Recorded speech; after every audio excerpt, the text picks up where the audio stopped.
All right, everybody, you're watching Tiny Housin, Volume 31. Welcome to my tiny home in Houston, Texas. And so we're getting there on the ceiling. I had a crazy day today. So he's basically going to put that all along the ceiling to contain this spray foam. And then they're going to put up boards, clapboards, like you see along the back wall here. That's what's going to cover the whole ceiling. And what else? Oh, they're going to put a ceiling fan there that hangs down, has a couple lights on it. I don't know what it's going to look like, or I honestly don't know what to expect there. But supposedly all that'll be done tomorrow. That back section there might not get done because he's got to scrape. The contractor that sprayed all this foam in didn't scrape that foam down to the studs. And so that'll make a big mess. And he didn't want to get into all that. And he said something about, because of that tight space up in there and because of all my stuff, he didn't feel like moving my stuff without me being here. And, we'll see what happens tomorrow when they come in here to do that. I am going to be working, I don't know how long tomorrow. Things are so wacky. You'll see, I've already shot a few videos to make this video that you're about to watch. So, when you see me do the whole Mr. Rogers thing, coming into my place and showing you around for a second, sometimes I shoot that last out of all the other videos. And sometimes I shoot it first. But I just kind of splice them all together in whatever order it makes sense to talk to you guys in. But today was a weird day, man. I'll tell you what I did fill out. I am making progress in finding a job that's close enough to walk, and I think that would be a step in the right direction. I've been saying that for a long time. I just had you'll see me talk about it in detail, but I just had one of these days today where, oh man, God was just putting it in my face that it's time to try to make a change of direction. And I don't know what that entails or what it means, but sometimes he'll kick up dirt in your face and just make it obvious that you've got to make some moves. Most of the time in my experience, he does not. I'm exhausted, so I'm gonna stutter and ramble. But a lot of the times he does not just. Sometimes things magically fall into my lap, but they don't necessarily fall into my lap without me having done something first to create the movement. Make a phone call, send an email, fill out an application, talk to somebody, be somewhere, be at the right place at the right time. It could be as simple as that. It could literally be as simple as sitting in the park recording a YouTube video every day when a dude shows up walking his dog. And one day you start talking to the dude who's walking the dog, and all of a sudden that turns into a friendship that turns into doing work for somebody that you like, and it kind of, all kinds of things opened up in my life just because of that incident. Sometimes it's because you sat down and did a YouTube video and all these people start reaching out to you and want to talk to you and want to hire you to do some work for them or talk to you about doing some work for them. Sometimes it's because you come down to stay with your best friend for a few months and his neighbor has somebody who his neighbor's brother-in-law owns a restaurant, wants to talk to you about helping them out, or you know what I mean? These are all just But there are, oh, here's one of these mosquito hawks I've been talking about. Look at that thing, man. I swear to God, the whole, look at the size of my hand compared to that thing. And these things, they find their way in, but he's not going to find his way back out. I'll tell you that. I'm about to get this fly swatter here. And so we'll talk in a minute. I got something to take care of right here. What's going on, everybody? It's your boy Adam, taking a break from the ride home today. And I'm not even supposed to be out right now. I wasn't supposed to go home for another, what time is it now? I don't even know. Let me take a look. Oh, 3.5 hours I was supposed to go home from now. And it's been a very, very strange, eventful day. I don't know what to think of it, totally. But I think I don't have a lot of time, so I'm going to do this I'm going to spend maybe 15 minutes at the most. I don't really need my phone in terms of navigation. I don't need the maps. I don't need anything in order to get home. I know my way. I know a lot of different ways. Well, I know the different ways are available for me to go, and I'm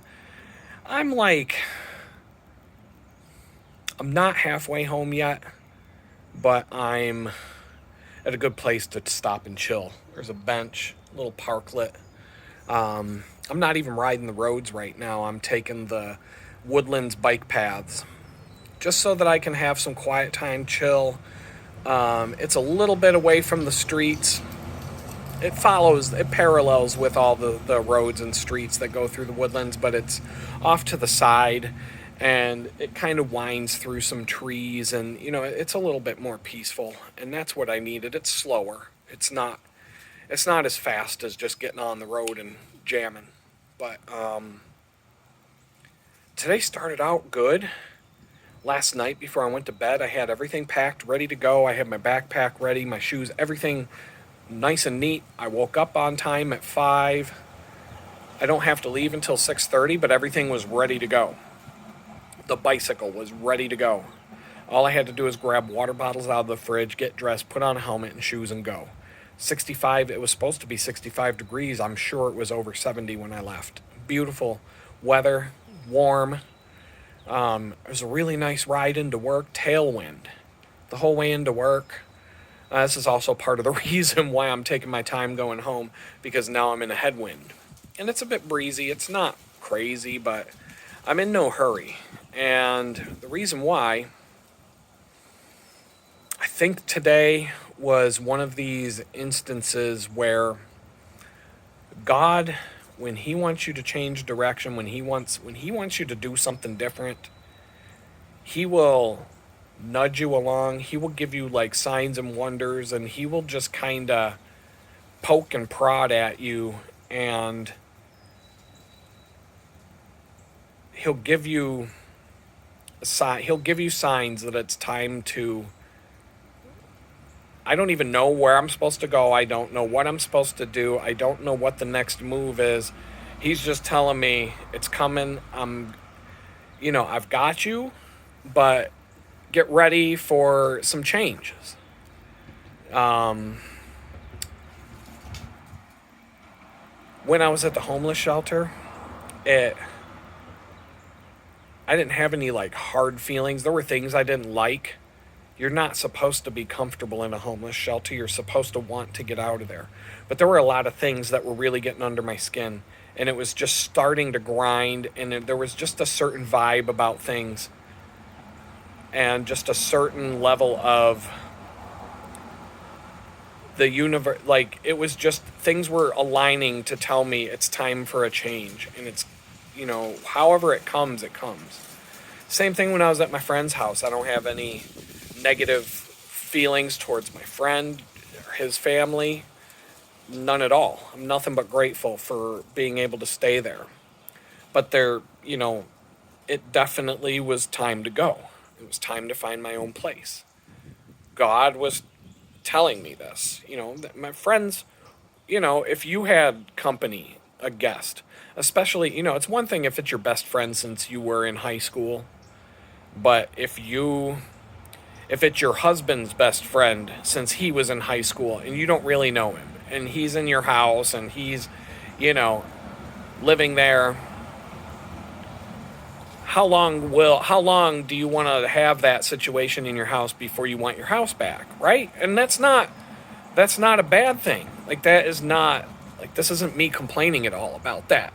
It was just everything was lining up for the next phase of change to happen. That's all it was. So now they got their place back. I'm happy. I'm happy to have my own place. I'm happy to be doing what I'm doing.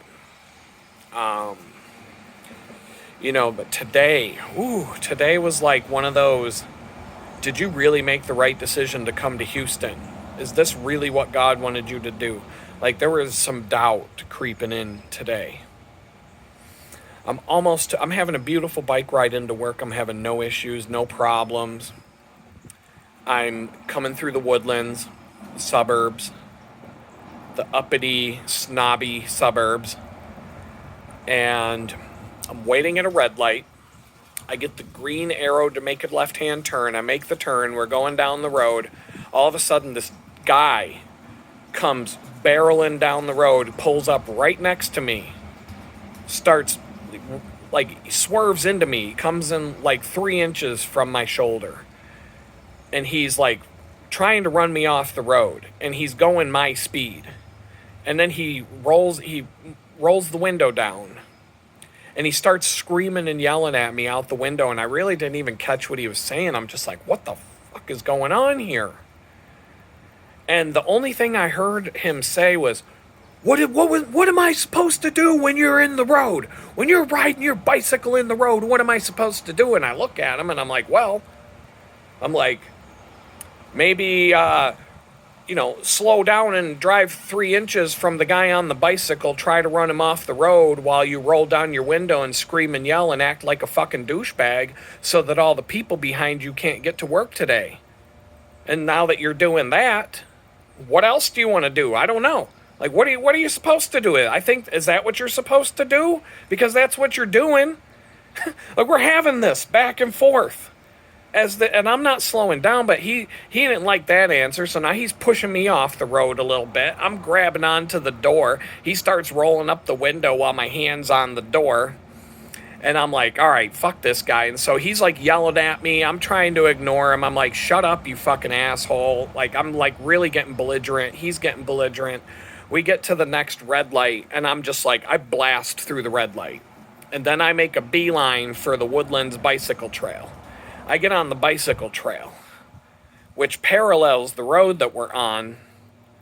But I'm like, I'm just going to get away from this guy. That's the best situation, because this is just escalating. And, like, I don't need a confrontation with the police at this point. But this guy's like a psychotic nut job, like straight up. I'm like, this is the most psychotic nut job I've had to deal with yet.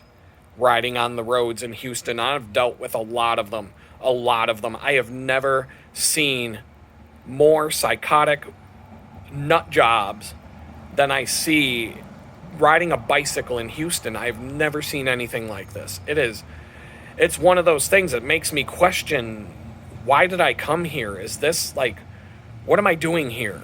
This place is not good.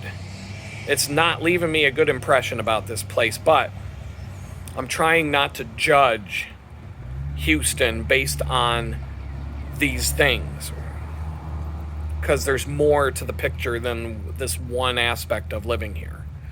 There's going to be something you don't like about everywhere you live. So I'm trying to get past this. I'm trying to like figure out what the next move is. What am I supposed to do with my life, and not let these people get under my skin like that. They are getting under my skin when it's happening. I mean, we had it out. We're like screaming back and forth at each other, and I'm like, he's like, what am I supposed to do? What am I supposed to do when I'm like off to the side. I'm pretty much on the shoulder. In fact, I was on the shoulder of the road. I'm riding on the shoulder on the opposite side of the white line. There's 2 lanes to my left, 2 lanes in my direction. He doesn't even have to get in the left lane to pass me because I'm on the shoulder. But he's like coming up on me and screaming and yelling at me because there's this like perception. So I get to work. I get to the bakery and I'm talking about this with people. There's this perception because everybody at the bakery basically said, well, it's illegal to ride your bike on the road. You didn't know that? I'm like, you need to read your driver's manual. You need to go, and some of these kids, these are like high school kids. And I'm like, you're going to fail your driver's test, and guess why? When you take your written test, they're going to ask you about bicyclists and what rights do they have on the road, and you're going to get that question wrong, and you're going to fail. But we were kidding. We were clowning. Okay, we were having a good time. It wasn't like we weren't having like an angry argument. I'm a smart ass, they're a smart ass, we're all having a smart ass conversation and we're having fun with this, right? It's not, nobody was mad. I'm cracking up. I'm like trying to keep a straight face and I've got like the chuckle going on underneath and, I'm laughing about it now. It was, we had a good time. But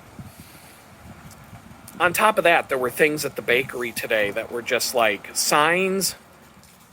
Business is really slow right now. People are leaving.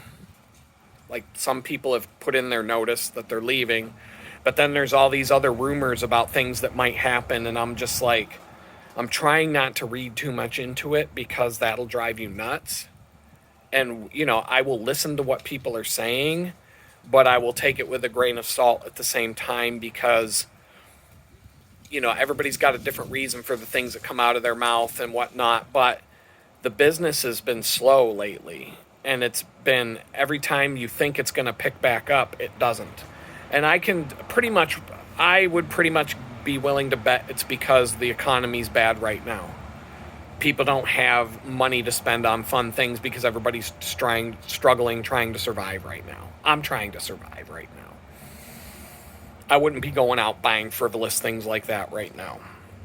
The money I spend is, I pretty much stick to like groceries and, if I have a list of things that would either help me or that I would need for one reason or another, that's pretty much it. And so there was that aspect of it. And then the landlord was at my place to do the ceiling work. And I leave a camera running. I take an old phone. It was my Obama phone. And I have it permanently plugged in and I have it set up as like a security camera. And so I got the alert on my phone that somebody's in the place. And I'm like, but he already told me he was coming in the place. This was not unexpected. He told me, he's like, I'm going to come in there. He told me a week in advance he was going to come in here and do this work today, tomorrow. But when I see the security camera footage, he walks in, he looks around, and he looks up and he sees the camera, and it looks like he got like an angry look on his face, and he went up, unplugged the camera, and took it down. And like set it down, turned it off. And I'm like, yo. And I'm like, okay, are we going to have some sort of beef because I have a security camera in my own domicile? Like, you can't tell me that I can't have a camera turned on in there. And I'm like, okay, fine. If it's just a matter of he just doesn't want to be watched all day while he's doing the work. Or maybe he had another reason. Maybe it was in the way. Maybe he needs to do work where the camera was. I don't know. I'm probably reading into that a bit, but it was kind of like, yo, like, are you going to go through my stuff while I'm gone? And you want to make sure the camera's off so I don't see you going through my stuff? Like, it kind of was weird. And I'm like if I was going into somebody's house that wasn't my place, when you rent out your place to somebody, that's not your place now. That's my place. I signed a lease, etc. But, I'm not going to make a big beef out of it. But it was like strange and maybe there's maybe there's a reason, a logical reason for it. We had a few text messages back and forth that didn't come up. He was cool. I was cool. I'm just gonna, I'm trying to be cool. He didn't give me, nothing went anywhere negative in our conversation. He just told me what he was planning on doing.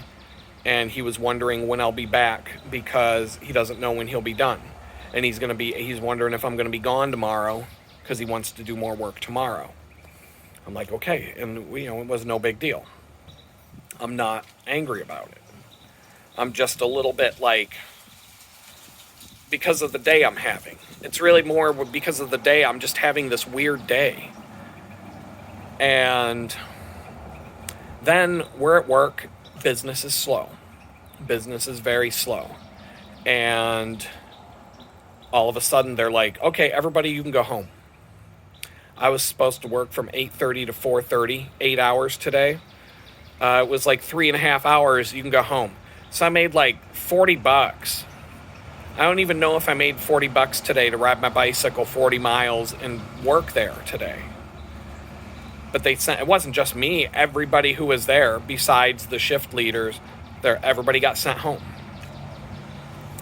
And so I just started thinking to myself, I'm like, between the psychopath on the road this morning, some of the things that I heard when I got to work, some of the things that happened, the thing with the camera and the landlord, and like just that's on my mind, being sent home early, and all of these it was like getting smacked in the face again and again and again and again and again all day long. And it's like it's 1 something in the afternoon right now, like 1:15 probably.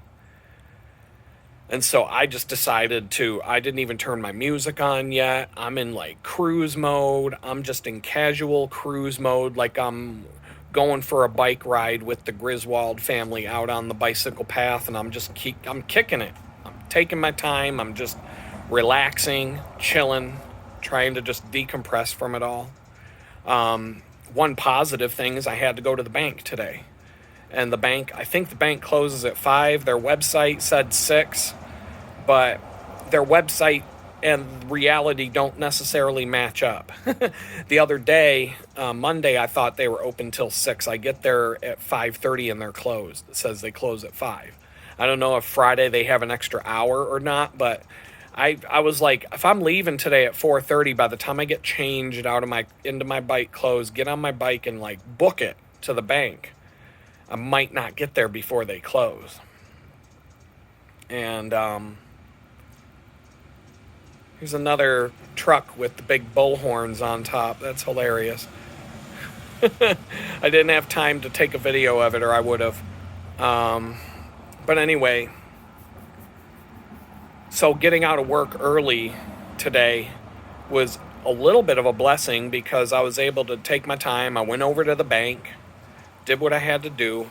I'm having problems with this bank. I didn't do anything wrong, but they're incompetent.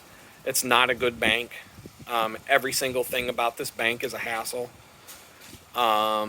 So right now I'm just, there was a credit union right next to Target, and it's a quick walk from my house, tiny house.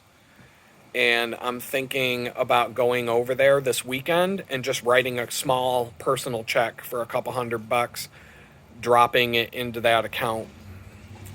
Because there's always like some weird ass probationary period where any check you deposit is going to take 10 days to clear, or they got all these restrictions when you open a bank account at first. And so I'm going to go try to open an account with a new bank, credit union. And there's a couple of other banks within a few miles of where I live that I could try.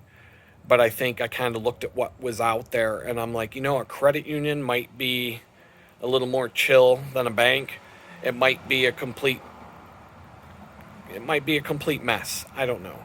I'm just thinking about writing a personal check, going over there, depositing it into a fresh account, and seeing how it goes. Maybe switch my direct deposit to the new one, and just see if I can get comfortable with a new bank. I can ditch this other bank and just close the account, transfer the money out, call them up, say close the account, go in, whatever I have to do, It's not too far. It's only like a 4-minute bike ride, 5-minute bike ride from the bakery to go to the bank. But this bank has been it's called First Financial Bank of Texas, and it's terrible. Terrible. Everything about this bank is a hassle. It's just, I've never bounced a check. I've never did an overdraft. I've never done anything but put money in and take money out. And I'm telling you, I go through hassle after hassle. I have to call the bank once a week. I get locked out of my bank account online. The app doesn't work. I had to go in there 3 times to change my address, and they couldn't get my address changed correct. It's bad. It's bad. It's just nothing but hassle. But I did have time because of this getting sent home early to go in there and get that done. So I'm going to pack things up. I'm going to put my helmet back on. I'm going to start riding home. I don't know if the landlord's going to be done with what he's doing when I get home. I wasn't supposed to be home for a few more hours. I'm taking my time. Hopefully the place is empty and I can just chill when I get there. But sometimes God will just, and look, when I moved to this place, I've been saying all along that it's not my intention to keep working at this bakery and having to go on this 40-mile bike ride back and forth. And so this isn't like breaking news, but it's almost like I feel every time I tried it. This is one thing that will happen if God wants you to do something different than what you're doing. Every time you try to make your current situation work, every time you try to find a way to make it work, a compromise, a different scenario, like you try to rein in your schedule and say, these are the days I want to work, whatever. Like I'm trying to like make it amicable. Every time you try to make the situation better, it gets worse. It's the best way to put it. I worked at PNC Bank, and the funny thing is PNC Bank, their headquarters is in Pittsburgh. I worked for them in their headquarters. And I've told you the story many times. I was making a ton of money. It was a toxic environment. God kept telling me to leave. I wouldn't listen. I'm like, it's a good job. Come on. I'm doing the right thing. I should wait until I find a new job. I'm doing all the right things. Every time I would try to make that job work, it would backfire on me and the job would get worse. I tried one thing after the next. I tried to improve things, not just for me, but the team of people that I worked with and the team of people that reported to me. I tried to make everybody's existence there better. I carved out a space for us to work that, I was able to requisition a whole section of the floor that we were on and turn it into our workspace. That backfired on me. And there were so many different things that I tried to do to make that place work, and it would just blow back on me. And every time I thought I was making forward progress, I was taking 10 steps back. And finally, I just caved in and said, okay, God, I quit. And I quit. And as soon as I quit, work fell into my lap that was better and allowed me to spend my whole summer with my son doing fun father-son stuff. And I was able to work my own schedule, the hours I want to work, as long as I reported to the place I was working for once a week for a meeting and could show the progress that I was making.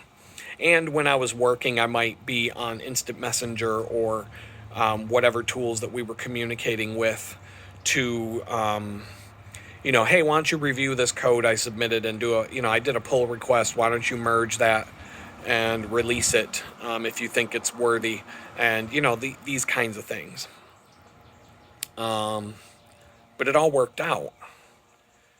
And so I'm in this situation. I can feel it right now. It's very similar, where every time I try to go, okay, well, I'm just going to make this tweak and maybe that'll improve things. Maybe that'll improve the situation. And instead of improving the situation gets worse. And, everything from the angry drivers, the people, all that stuff, the just the slow business, the distance, the exhaustion. There's just so many different things that are all adding up. And it's just, I don't know what to do. I don't know what job application to fill out. I don't know where to go. I don't know who to talk to. Sometimes these things just magically appear, and I'm not going to lie. Sometimes you just talk to a guy in the park who's walking his dog, and something comes out of that, and you make a new friend, and you start working on a project, and it leads to other things. I know that I'm supposed to be pushing harder on that front and doing those things and putting a lot more time in on that stuff. And maybe this is God's way of saying, I want you to focus there more. We got to keep the probation officer happy. We got to find some sort of work that makes him happy, that makes him say, okay, Adam's doing what he's supposed to do.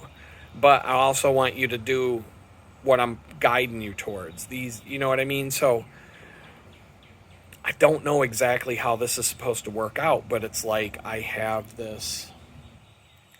Today was a very hard push, and like a sign from God that, like, Adam, I got something else I want you to do. I want you to be ready, or whatever it is. I don't know. I don't know how it's going to shake out. I just feel it coming. It's going to get uncomfortable for a minute.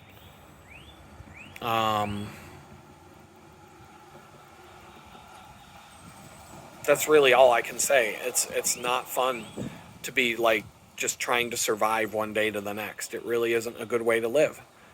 But he just keeps telling me, he's like, I feel like he's proven over and over again that he's got my back, and he hasn't let me fall, and he hasn't let me fall on my face, and this tiny house literally fell into my lap at the last minute. I just had this feeling like I was supposed to look on Craigslist one more time before I make a decision. And out of all the garbage ads that were up there, this tiny house popped up. I sent an email. The next day we talked. We met in person. It was a done deal. Guy, we had a good vibe. We had a good rapport. Whatever problems I have with the place, I'm confident they'll work themselves out. And I feel like as long as I keep my cool and everybody just, it's a win. I want this to be a win-win for everybody involved. He got rid of a bad tenant. I moved in. I want to be a good tenant. I want to be, someone who he's happy that he rented out the place to. And it helps him get, solidified in what he's trying to do financially. And it works for me to help me get back on my feet. And, that's all I want. And so I don't know. I got to go back to the bakery tomorrow unless they call me and say don't bother coming in because we're slow.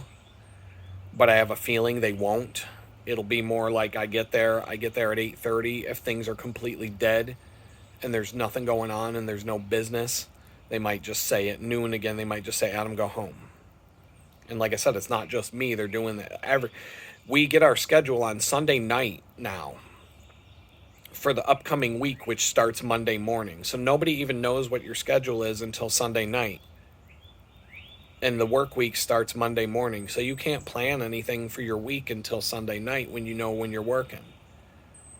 And then even though you get scheduled for X number of hours, they're still sending you home or telling you not to come in today. And so you don't even know what your hours are. You really don't know. It's fly by the seat of your pants right now.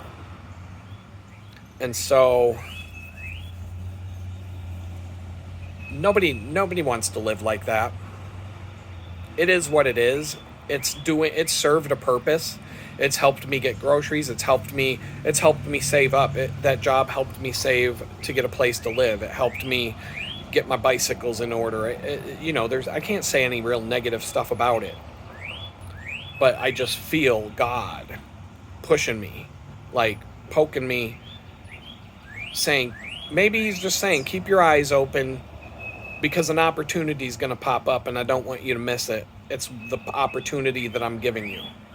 And so with that, I'm going to say peace out because I don't want my battery to die. I'm going to get back on my bike and ride home, and we'll talk later.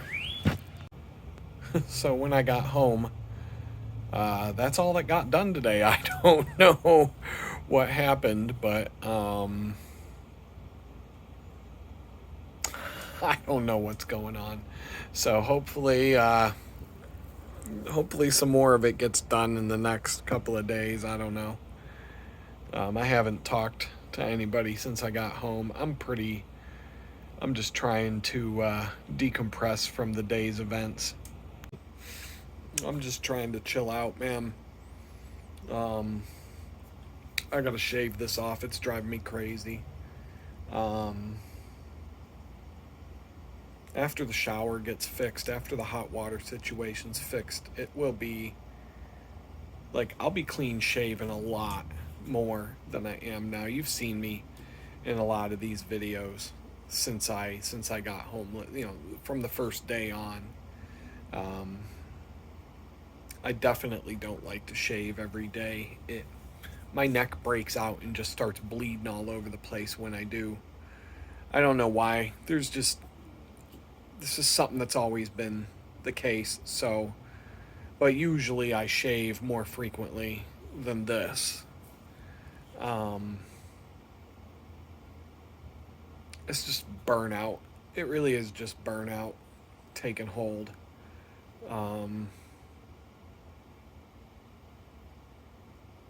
I'm just tired of a lot of things, but it's like I keep saying, it's sometimes when you are frustrated with the speed at which things are moving and you wish things would move faster and you wish that you could get more done, sometimes you just got to turn around and look the other direction and look where you were and look where you are today. Was it 6 months ago? October, November, December, January, February, March.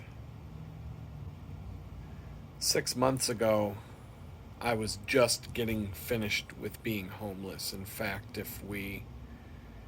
6 months ago today, I was living in Texas, for sure. I was here. I've been in Texas for a little over 6 months, but 7 months ago, I was homeless. 6 months ago, I didn't have a job. I'm pretty sure I didn't have a job yet.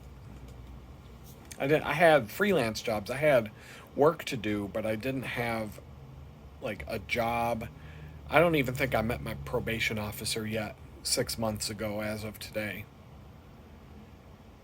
I had just got down to Houston and had to go through, I don't know what day it was in September, that I had to drive into Houston and meet him for the first time and go through the whole, the song and dance that you do when the first time you meet with them. And so, yeah, I don't know. I'm trying to. Today was one of those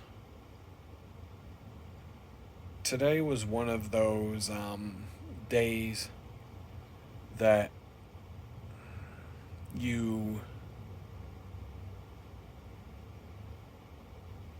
that just make you think too much, I guess.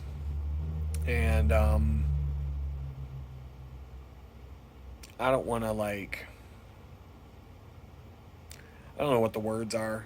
I don't want to take too much stock into everything that.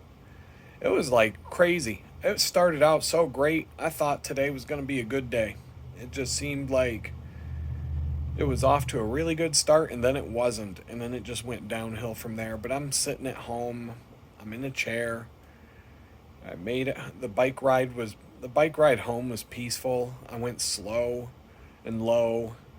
I took every bike path available. Even on the way home after I sat and talked to you guys from the park, I was on a different bike trail. This is one that I take every day no matter what, because it actually makes sense to take, and it's probably faster to go that way. It might be faster to take a couple of roads instead, but it goes the way I need to go, and it's not too far out of my way. I'm riding home on this bike trail, and I come up, and there's a whole bunch of Mexicans with like complete head to toe face masks and goggles and everything else. And like, it's like 85 degrees outside, and they're wearing like coats and like heavy layers of clothes and such. And but they're there. They had the whole trail blocked off, the whole bike trail blocked off, and they were like cutting up a tree. And I'm like, I don't know if a tree fell on the trail today. It was a bit of a windy day, but where they were, it didn't really seem like a tree could just fall on the trail. But they were just like all over the trail, cutting up a tree into logs, or just cutting it up with chainsaws. And it wasn't like a tree that was laying across the trail. It was like they dragged logs out of the woods, and they were just standing in the middle of the trail cutting wood. I really don't know what was going on, but they were just all over the place. So I get up to them, and I'm not turning around and going back. Like, and they kind of like gave me the stink eye. They started like speaking Spanish and yelling and kind of getting mad. ¿Dónde está? ¿Dónde está español, muchachos? And I'm just like, vamos, estúpida puta. I'm like, I'm coming through. But I did get off the bike. I walked around them. They got mad that I like walked across their little chainsaw party. And I'm like, there's other people coming through here on bikes going this way and that. Runners, joggers, hikers, whatever. There's a lot of people out on that trail today. And I'm like, I'm not turning around and going all the way back the 6 miles from which I came to try and figure out some other way to go home and turn my 21-mile ride into a 35-mile ride because you don't want me to go past you. We're going to work this out, hombre. So, I don't know. None of them spoke English. I just was like, I'm walking through. I got off the bike. I walked around them the best I could. Got back on the bike, went on my merry way. And that was the end of it. But I was just like, what's going on today? What's going on today? Because it was nonstop until I got home, and I don't even know what time is it. It's like a little after 4 now. I think I've been home for about an hour, and I've just been chilling, decompressing, and just like getting, just relaxing, de-stressing. It wasn't like a high stress day, but it was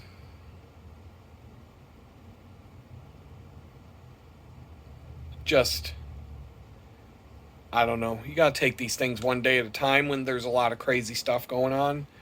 And I think, like I said earlier, it was sometimes God just puts it out there that, I'm working hard. I'm trying to, I'm putting in a lot of effort to just to survive right now. And I think God hears me that this isn't sustainable for the long term. This is just,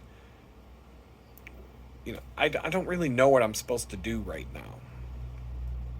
And you make the wrong move in the situation I'm in, it's not, you don't just end up homeless and losing everything else that you have, everything that fits in your tiny house. If I ended up homeless this time, everything's gone. Everything I have left is gone at this point. And then what? And then they drag your ass back into court and say, well, we're throwing you back in prison because you couldn't get a job. Or, something like that, And I don't think, I'm extrapolating things way too far out. And, it's one of those things, you take something small and you turn it into some mountain out of a molehill. And it just had this, like, today had this, like, feeling of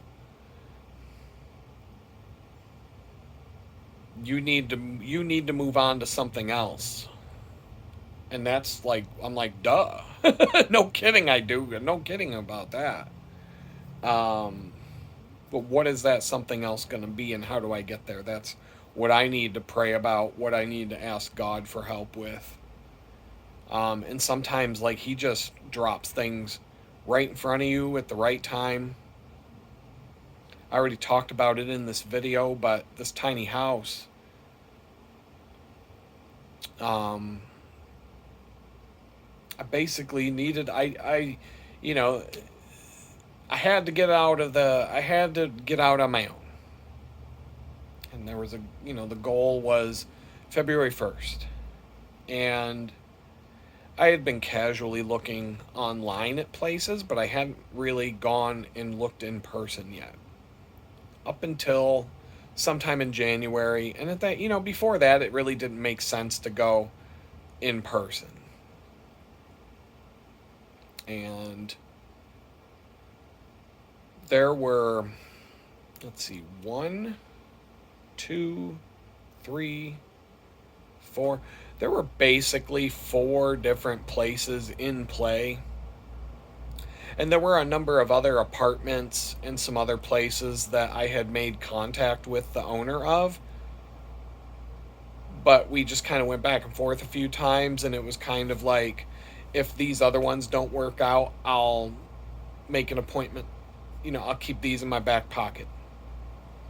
And the first one, the one that I really wanted the most, was a cabin out by this place called Lake Conroe, a little bit further north of here. And it was like a cabin. It was like the best way to explain it was a southern style shotgun house, just a long single floor house with an open room when you walk in the front door. And then a second room off of that. That main room was basically a kitchen and a dining room and a living room and whatever else all combined, just a big room. Kind of like this tiny house. I'm going to say that the room was bigger than the tiny house. Then there was another, a second room adjacent to that with like an open doorway between them, but you could probably hang a curtain or a bead curtain or some sort of accordion fold door, or you could separate them. The second one was like a small bedroom, a small room of some kind. I don't know what it would be. Probably where I put my bed. And then the third room was a bathroom with a shower, sink, but it was an actual bathroom. It had a door. I think it had a bathtub and a shower, like a tub shower combo. Toilet, sink, typical bathroom. The kitchen was pretty nice. It had a nice propane stove, but it looked like a really modern stainless steel stove with an oven. And the guy who I'd been talking to said that you could run it off of 20-pound propane tanks. It was like a camp. It was like a cabin.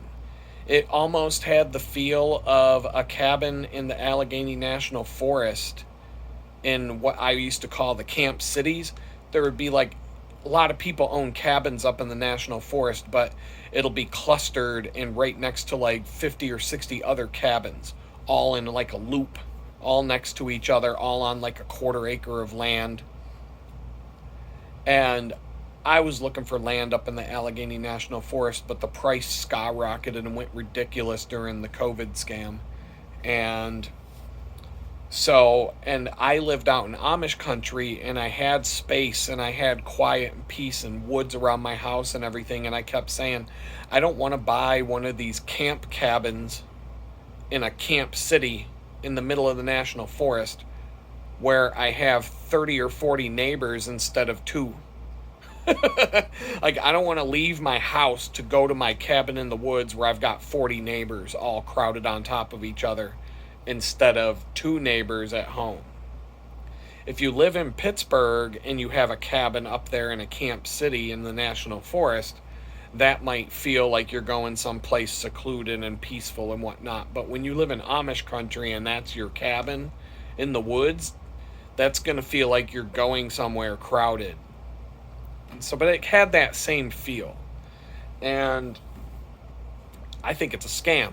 This guy, the ad keeps saying that it's rented and it disappears, and then a few months later it comes back and it's available again.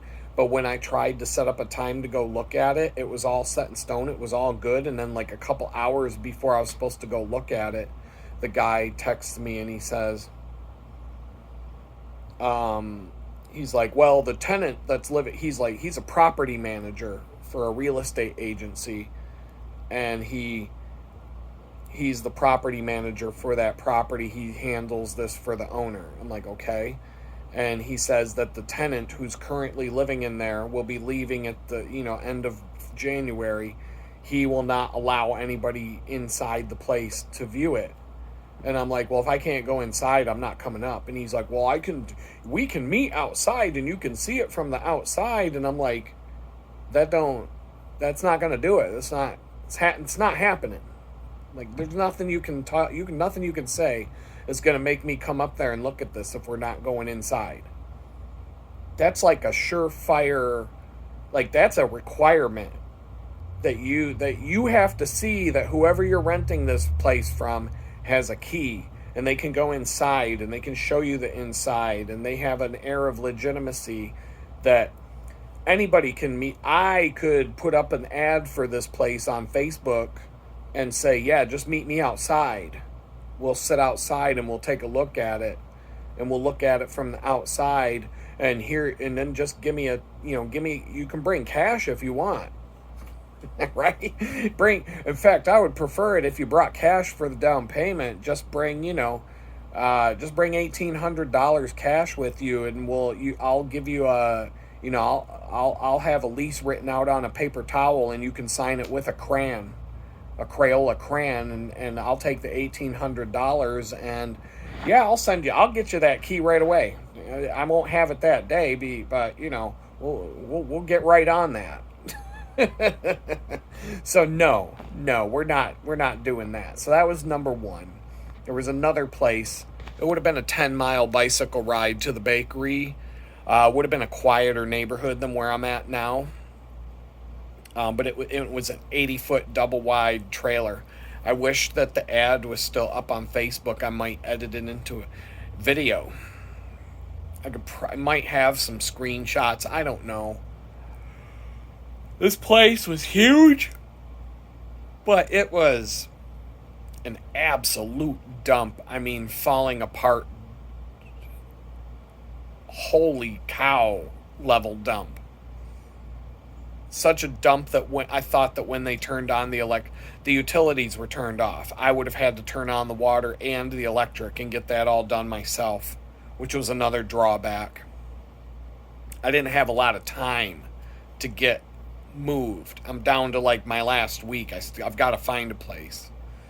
So, am I going to have to live in a place with no water and no electricity for a period of time? I had the money. If the utility companies were going to force me to pay a security deposit or whatever, I could have paid for it. But I didn't get a good impression. This guy didn't even know who the power company was to call or how to get that done or how to get the water turned on. He wouldn't even tell me, like, who do I call? How do I do that? He's like, well, however you want. And I'm like, well, come on, dude. Like, I'm not from here. I don't know how this works. Like, I know that you got to call the electric company. You got to call the water company. Like, I just felt like this guy gave me the impression it was going to be a huge hassle. I felt like if they turned the electric on, the place might catch on fire. And if the water company came 15 minutes later, the leaking pipes spraying all over the place would put out the fire started by the electric wiring being faulty. So, one would have canceled out the other, but you wouldn't want to be in the place because the water would conduct, you'd get electrocuted from the water spraying on you. And it just did not seem like I could live in this place at all. It didn't seem livable. Big, but not really. It was so disgusting and dirty and wow. So, option number 3 that I was about to go look at was a lot of people park campers on their properties here. Fifth wheel campers, Winnebagos, hitch mounted campers, slide outs, campers of all types. They'll just park them somewhere and rent it out. And I'm like, okay. And this one was fairly big for in terms of like a fifth wheel camper. It looked like it was parked permanently somewhere. Had like some skirting around it. It had a front porch built onto it. It looked like a very quiet, peaceful piece of property. Maybe, I think it said it had over an acre of land around it. I'm sure that the owner lived in a house or something on the same property, but when I was looking at it from Google Earth and looking down on the satellite view, where he told me the address was, I was like trying to figure out, I'm like, it did look like it was way off the main roads. It looked like it was really quiet. There was, it just seemed like it had all that going for it. I think electric was included. It seemed like it had some things going for it, and it seemed all right for what it was. Dirt cheap. And so I was tentatively, I had that lined up. I had a time set to go look at this. And the night before, I'm sitting there just sitting on the couch, scrolling the phone, and this like thought, this not the voice of God in my head, but it was just this like feeling like, give it one more chance, give it one more shot, just check out some stuff. Go to Craigslist. You haven't been on Craigslist in a long time, check that out. And Craigslist was just full of scams and commercial apartment buildings and just bad, like just one bad option after the next. And then this ad for this tiny house shows up, and it stood right out from the rest. And it said in the listing, it has a shower, toilet, sink. It was a pretty accurate description. And it also said you can come into the house, you can do laundry in the garage. And he didn't really like get into the detail. It wasn't like extremely detailed, but I'm like, laundry, shower, electric, all utilities included. He didn't even have any pictures of the inside of it. But I was like, that seems all right. Let's check it out. And so I came over the next day. Dude was super cool. I've just had a really good, he just seemed like a really cool dude, and he was real easy to get along with, and like he would be like a decent guy to deal with, and it just clicked. And I was like, yeah, this will work.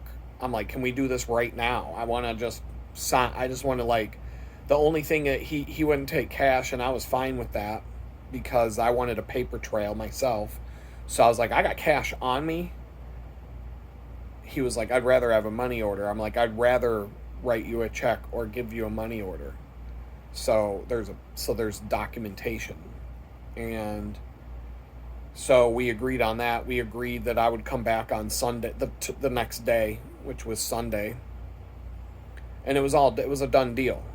And I had done a lot of homework on this just over 3 months of looking at places. And there just wasn't a lot to pick from in the under 1,000 price range. If you've got more than 1,000 a month, you can live pretty good here in Houston.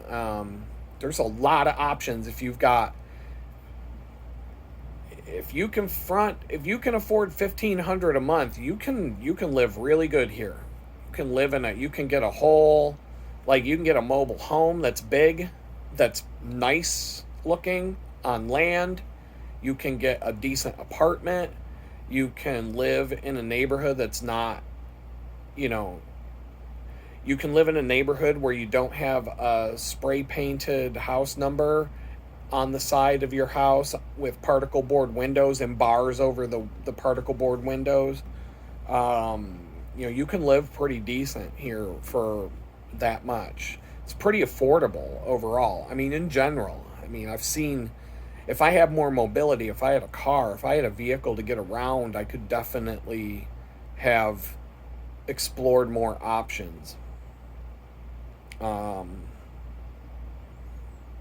but it all worked. It all worked out. God just kind of said, hey, go check out Craigslist one more time. Just like he kept putting, like, just go check it out one more time, just trust me. And so I'm sitting here today. I got a pretty easy, I got handed an early dismissal at the bakery to come home early. I'm waiting to see if the landlord's going to come over and work anymore. I'm going to send him a text here when I get off this video, see if he's going to come over here and work anymore on this. If not, I'm going to pull out my laptop and send out a few job applications and just kind of like explore some things. I've got work to do. I've got money on the table. I've got a project to finish, trying to finish this month. We're already halfway through the month. It goes by so fast. If I can get that done and off my desk, that'll help. I just put money in the bank today. I should be good till the end of April. So I've got from now until the end of April to figure things out. I get another project done. I've got another one sitting on the table. Once that's done, I can invoice that. So there's money on the table. It's not like I'm totally, if for some reason this bakery thing doesn't work out for what it, if they just decide,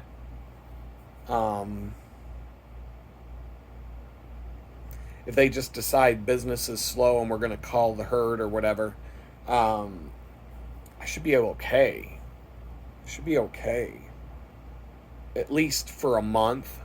And I found that job really fast. And if if I don't have to ride my bike 40 miles and go to that job and all this stuff that I'm doing right now, that opens up all kinds of time to look for a job. There's 2 places I want to apply to today if I can. One is literally a 4-minute walk from the front door here. Another one is a little bit farther of a walk, but they had help wanted signs all over the place. They'd probably do a background check and tell me to get GTFO after the background check comes back. But you never know. You never know until you try. But that seems to be the case with any job, any company that's. But then again, I got hired where I'm at right now. It was a 2-minute job interview. She said, when can you start? Okay, I'll send you the paperwork.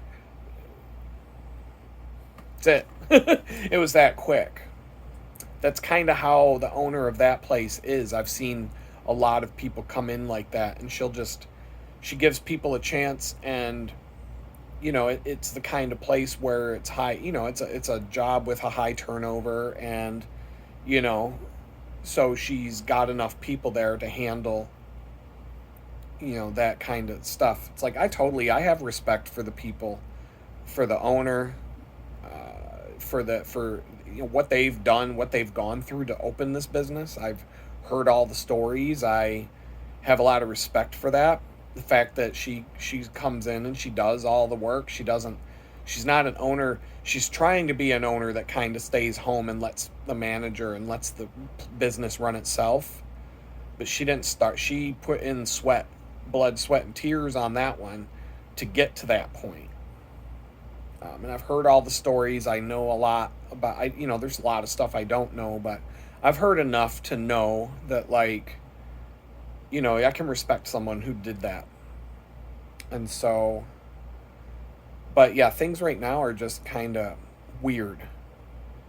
And I'm feeling it today. Like the time zone difference, the all of it. And then today, like I said, today started out, seemed like it was going to be a great day.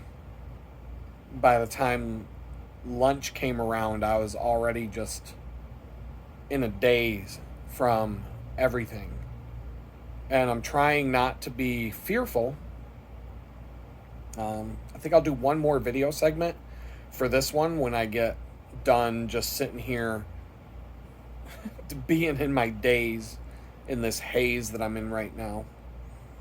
Later on, I think there's a few things that I was thinking about. I didn't listen to any music on the way home today.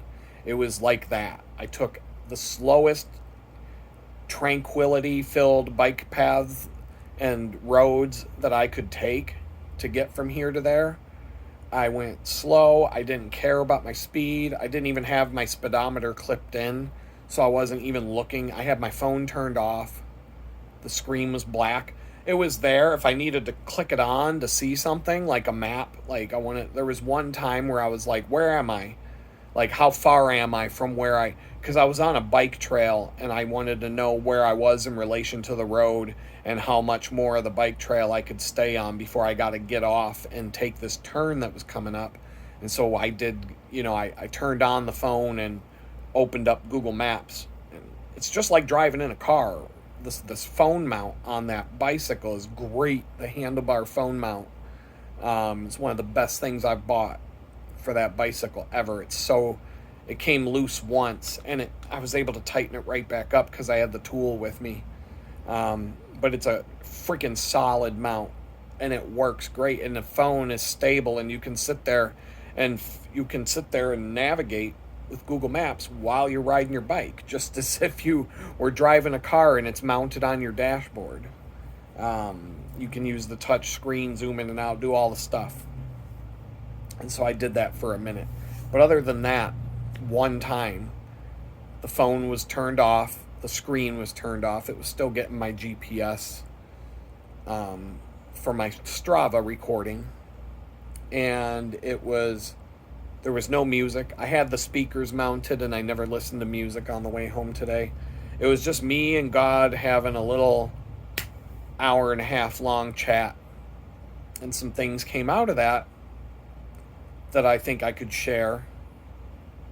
Some things that I think, part of it, basically it started out with like me just trying to be like, look, I'm not going to be afraid at this point. I'm trying not to. There's plenty of things to be afraid of and nervous about right now because I am literally surviving 1 week to the next, or right now I feel like I'm trying to survive 1 month to the next. I feel like I can survive till the end of April. Past that, I don't know. Survive till the month. I don't know how I will pay rent for May, but I can survive the end of March. I can pay rent for April. I can pay the bills. I don't know how I'll survive till the end of April. So when things are up in the air and just uncertain, it's like grinding. I would like to be able to project 3 months out, that I can feel safe for 3 months. I can look down the road 3 months from today and feel like I'm safe. That I'm safe, like I have a roof over my head and food in my belly, like the basic stuff. And I don't even feel that right now. And when you come out of being homeless, just being tossed into the street, and you have no idea how any of that's going to work out, and you survive it,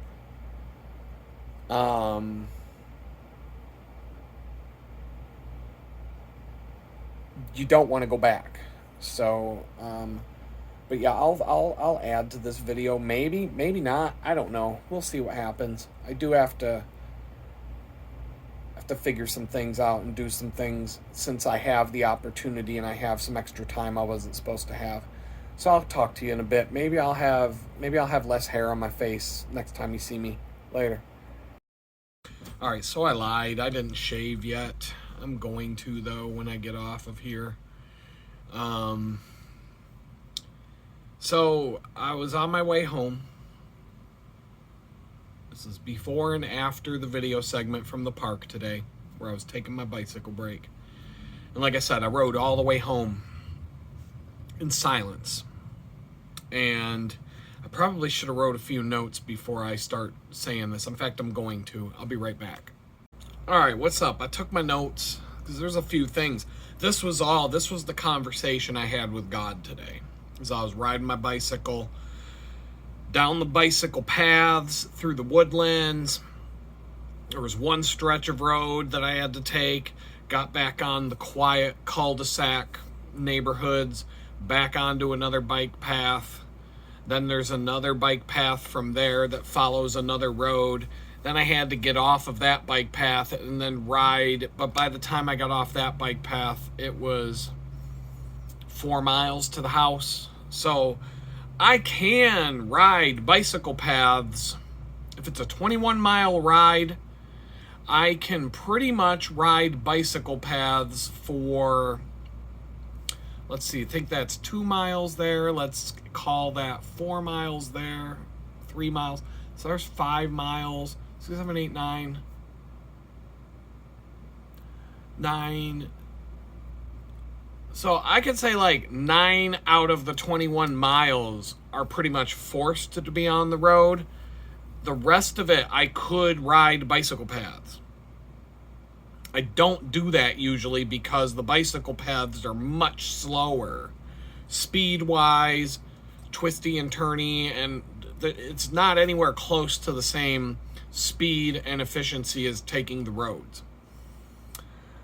But today, I needed that tranquility. I needed the peace and quiet. I needed to just not care about my speed and just ride. Because I was sent home so early today. 3 of us were sent home early. It wasn't just me.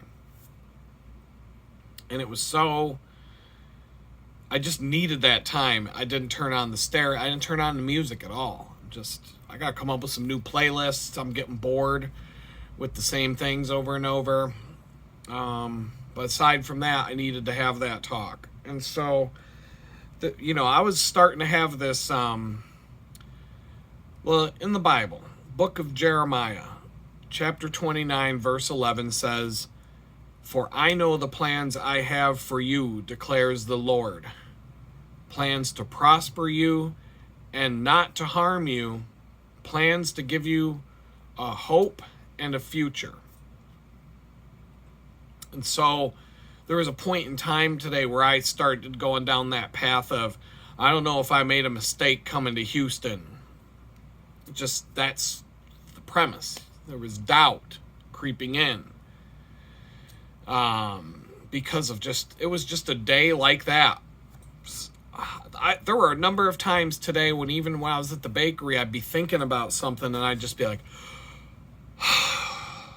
and everybody could see that something was up with me. I'd have to take a deep breath and just let it out because I'm letting all this stuff well up in me.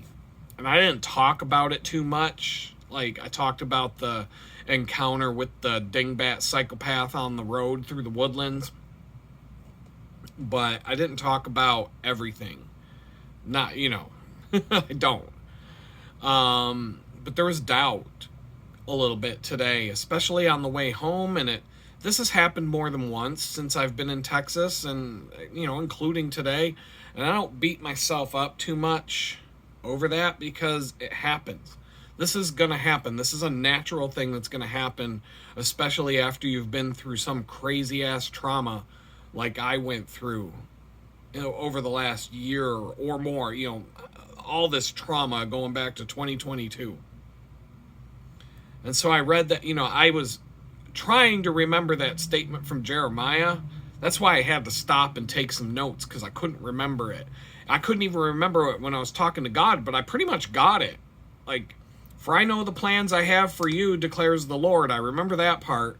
Plans to be, for prosperity and to not harm me, and plans for the hope in the future. I pretty much had it, but I didn't have the exact words as it's written. But I knew what I was trying to talk to him about.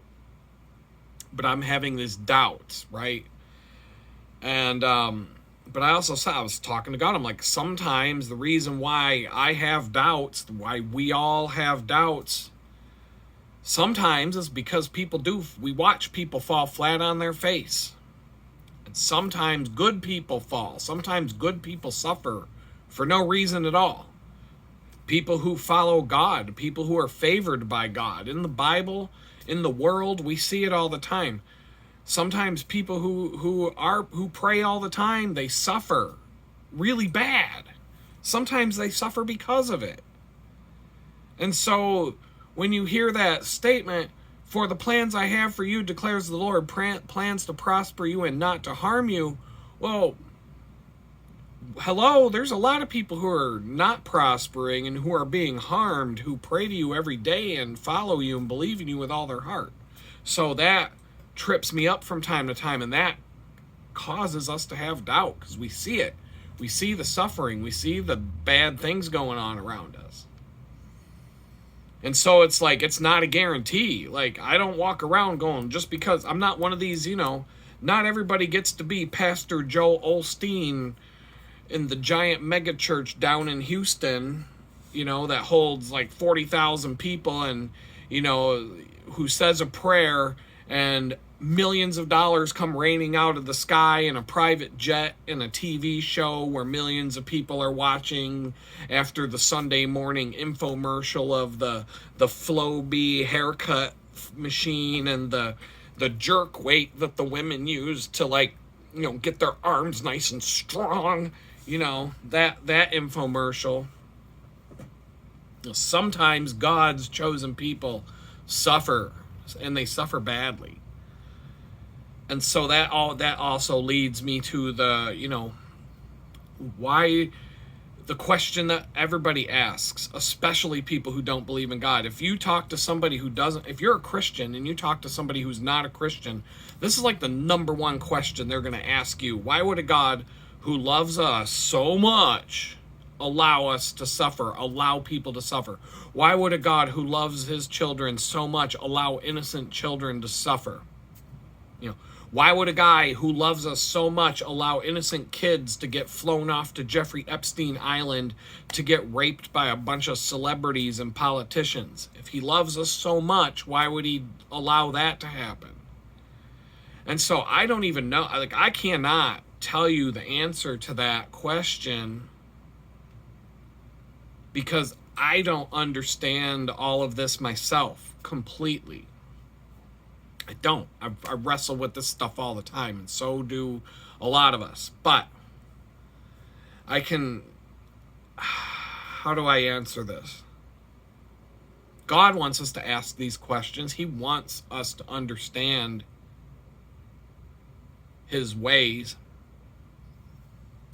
He's not going to get mad at you for asking. He's not going to get mad at you for being mad about these things because he agrees with you. And the way I understand it, or I definitely understand things more than I ever did as time goes on, but I still don't know a thing. I'm still dumb and at the end of the day. But if you asked me this question 20 years ago, I wouldn't be able to talk about it like I can talk about it right now. And the number one reason why God allows us to suffer is because we all have free will. Every human being, we all have free will to choose what we're going to do. And unfortunately, that means people can choose to love God, to follow his laws, to follow his rules, to treat each other good, to treat everybody like they want to be treated, the golden rule, all of that. They can do that. But unfortunately, it means people can do evil things to each other because they choose to do so. If God made us all puppets that just follow his will and always do what he wants us to do, and we all worship him and we're all happy and we all treat each other great, but it's all because we're forced to and we have no other choice. It's like if God turned us into nothing more than a puppet, right? You you put your hand up Kermit the Frog's ass and you stick your fingers where the mouth goes and hi ho, Kermit the Frog here, and I've got some things I need to say to you today. But that's not Kermit the Frog talking to you. You're just forcing this puppet to do whatever you want it to do. You could get up on stage with a Kermit the Frog puppet and be like, hi ho, Kermit the Frog here, and I just want to tell all of you to fuck off. Right? Sesame Street's not going to be happy about that. But you could do that. You could make your puppet do whatever the hell you want. And so he could force us to do his will. He could force us to do all these things. He could force us to be good to each other. He could make it so. But then when he does that, if we all love God because he forces us to, if we all treat each other well because he forces us to, is it real? Then is it real? No, it's all fake. It's all bullshit at that point. None of it's real if we don't have a choice. We're just blind lemmings going along with whatever we're told to do. You're nothing more than a computer program who's received instructions and you're going to execute your code the way you were told. You're not artificial intelligence that can, do what you can make your own choices, right? If you want to look at it in that context, it's a computer software program that just does what it's told. It's not Skynet that can choose to exterminate humanity. So it's not real. And unfortunately, it means that when God made us, when the Bible says God made us in his image, that's what it means. The in his image part means that we are all given free will to choose what we want to do and what we don't want to do, what we want to believe, what we don't want to believe, who we want to love, who we want to hate, all these things. It's our choice. Nobody's going to force you to do it. You can coerce people to do things. You can heavily persuade somebody. You can hold a gun up to somebody's head and say, give me your money or I'm going to blow a hole in your head. And they might go, okay, here's my wallet. But they could also say, go ahead, blow a hole in my head. The guy on the road today, he tried to run me off the road. He starts screaming at me through the windshield, right? Like I could have just been like, I could have chose to get off the road. I could have chose to get run over. I could have, this could have went a lot of different ways.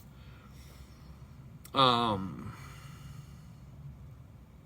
yeah, like unfortunately it means people can do horrible things to each other because we have the freedom to choose what we're going to do. And so, a lot of times people will be like, well, God just doesn't understand. He doesn't understand what it's like being down here in this world. This world sucks. How are we supposed to, figure things out? Blah, blah, all that stuff, like, God, man, you don't understand. You don't understand what it's like, God. You don't understand. But maybe God does understand what it's like to be one of us and to go through what we're going through and to feel what we're feeling and to the pain and all the suffering and everything else that's going on. Maybe he does understand because he was one of us. He came down to us. He hung out with us. He was a flesh and blood. He was born from a woman's womb, being a helpless baby, having to have his ass wiped after he took a dump until he was old enough to walk on his own 2 feet.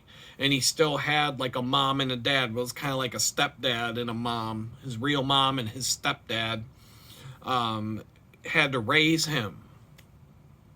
Even though he's the son of God, he came to experience life in the flesh. And it also says he was the only one among us who lived without any sin, but it also says, the Bible says he was tempted in every way. And it says every way. He was tempted in every way. There was somebody probably did something to Jesus where he wanted to beat the snot out of somebody, but he didn't. Jesus probably saw a hot piece of ass walking down the road of Bethlehem and was like, hey, nope, I'm the Son of God. I can't sin like that. It says when Lazarus died, Jesus wept. That's the shortest verse in the whole Bible. Jesus wept. He cried. He was so sad about his friend dying. He was so sad about his friend dying that he was about to raise from the dead. He knew he was going to go raise the guy from the dead. He was still so upset that his friend had died that he bawled. Think about that. He's the Son of God. I'm going to go over to the tomb. I'm going to raise my buddy from the dead. We're going to hang out again. But this is sad. I'm sad. I'm bawling about it. I don't want my friend to die. When he was in the Garden of Gethsemane or whatever it's called, he knew what was about to happen to him. And it said that he was so nervous. He was nervous. He knows what's coming. He's nervous. Like if you were on death row and the chair's right down the hall and they're walking down the hall to pick you up and take you down to the chair, you're going to be nervous. You're going to be nervous about this. It doesn't matter who you are. You're going to be like, oh, here it comes. The Bible said he was sweating blood. They said he was so nervous that he was sweating blood. Blood was coming out his pores. He was sweating. He was so nervous. You don't sweat blood because you're chilling and you're just praying and you're just meditating and you're like, oh Lord. Jesus didn't pray to Jesus. He prayed to the Father, but he was nervous about this. The Bible's clear on this. You don't sweat blood because he knew the pain. He was a human being. He's the pain. The pain is going to be pretty rough. He knows what he's about to go through tomorrow. And he's not looking forward to it. He's asking God, if you could take this cup away from me, man, that would be great. That would be great. Please, come on, man, do I really got to do this? But it said he was the only one who lived without any sin. He healed the sick. He made the blind see. He performed all kinds of miracles. He fed 4,000 people with a couple of fish and a few hunks of bread. He raised his friend from the dead who'd been dead for 3 days. And what did the people around him do? What did they do to him? They killed him. They killed him. He's like the coolest dude that ever walked the face of the earth. They're like, fuck you, kill him. Fuck that guy. They killed him. Like the most innocent guy that ever lived, they executed him as if he was a serial killer with 10 heads in the freezer. You know what I'm saying? Like, they gave him the same treatment that a criminal who killed people would get. And worse. And he was like the most innocent guy that ever lived. He only walked this earth and healed people and served people his whole life, and they did him dirty. They did that guy dirty. They tortured and killed this guy in the most gruesome way you can even imagine. They put this crown of thorns on his head. They whipped his back with these metal whips until they ripped all the skin off of his back, and then they forced him to carry this big freaking tree stump the size and weight of a bunch of railroad ties up a freaking hill. And then they forced him to lie down. They stretch him out and they drive spikes through both of his wrists and his ankles. And then they hang him up on the freaking stick to just hang there and wait to die. I mean, can you think of a worse way to go? Can you think? They pulled out all the stops for Jesus. Can you think of a worse way? I mean, I'm sure somebody has come up with a worse way to go, but it's still pretty bad. It's still pretty, in the history of bad ways to die. There's that show, 1,000 Ways to Die. Well, are any of the 1,000 Ways to Die as bad as that? I don't know, man. I don't think so. And then what did Jesus do while he's hanging there, just stuck to this freaking board, looking down at everybody? What does he say? He's like, forgive these people. Forgive them, God. Forgive them, Father. They don't know what they're doing. What? You think you watch these videos a lot, right? What do you think would be coming out of my mouth while I'm hanging up there? Fuck you, motherfuckers! I'm gonna fuck all of you, motherfuckers! Like, you know, like, that's me. That's me hanging on the freaking cross. All you motherfuckers can rot in hell. That's what I'd be saying, right? You know, if you watched enough of my videos, what's gonna come out of my mouth? I don't even know, man. It's gonna be brutal. It's going to be brutal. I'm the guy who went to federal prison for mean tweets. You think I'm going to be nice? Oh, please forgive them, Father. Forgive them for hanging me up on this board to die. Yeah. Like, I can't even forgive people for, like, basic things, let alone forgive them for doing that to me. God, you know, we all know this. So he is, and this guy, he's hanging there, he's waiting to die, going through the whole thing. He's a human being, flesh and blood, he bleeds like the rest of us, he has to breathe air, he has to eat food, he has all the things. He's a human being, he's not like some ghost walking around, he's a guy. He's God, but he's also God in the flesh. He did all the miracles. We know what the guy can do. He can do anything. One word out of this guy's mouth while he's hanging there, and he could have brought Rome to the ground. Look what God did to Sodom and Gomorrah and all these other cities that God just was like, God made it rain, covered the whole freaking earth with a flood, told one guy, hey, grab your kids, and a bunch of animals. You're going to make this big giant boat. It's going to take you about 200 years to build. And if you don't build it, you're going to be in some deep shit. Trust me. You're going to want to build this boat, Noah. Don't fuck around. Go build this boat, this big giant boat. I don't care. You know, it doesn't even need to be near the ocean. Just build it out in the field. It don't matter where you build it, dude. Just go out and build this giant boat. When you're done building it, get all your family together, and I'm going to send a bunch of animals over. You just need to have need to have room for which animals, Lord? All of them. All of them. They're coming. I'm sending them to you. You just got to make room for them. How many? All of them. All the animals. They're coming. What about the fish? No, the fish will be fine. All the animals and the birds, they're coming. Just make room for them. You're going to need a big boat. Okay. God flooded the whole freaking earth and killed everybody and everything on it except for who was on that boat. Okay. This is Jesus. This is the same guy. It's the same guy. Now he's hanging on a cross, and it's still God. It's right there. He's right there. One word out of Jesus's mouth, there could have been big earthquakes. Rome crashes to the ground, swallowed up by the earth. All the Roman soldiers drop dead instantly. The Pharisees choke on their own vomit and drop dead. You know, like, everybody who ever did this guy dirty could have been dealt with like that, like Thanos in the Avengers. One snap of the finger and they all turn to dust. That's it. Poof, gone, bitches. He could have just been like, well, it's probably hard to snap your finger when you're hanging on a cross with big spikes stuck through you, but he could have just said one word out of his mouth and the deed would have been done. Ashes to ashes, people to dust, all that. He could have been like, all right, get me down off this cross. Oh, we're done. Heal my wounds. Okay, they're healed. We're good. All right, what's up, everybody? I'm back. He didn't have to die. He didn't have to go through all of that. He could have just said, you know what, I'm the Son of God. Done. I'm done with you guys. We're done. Get out of here. You're dust. I'm going to take half of you, all you people, I'm going to burn you to death. You people, I'm going to drown you all. I'm going to throw you in the sea. I'm going to drown all of you.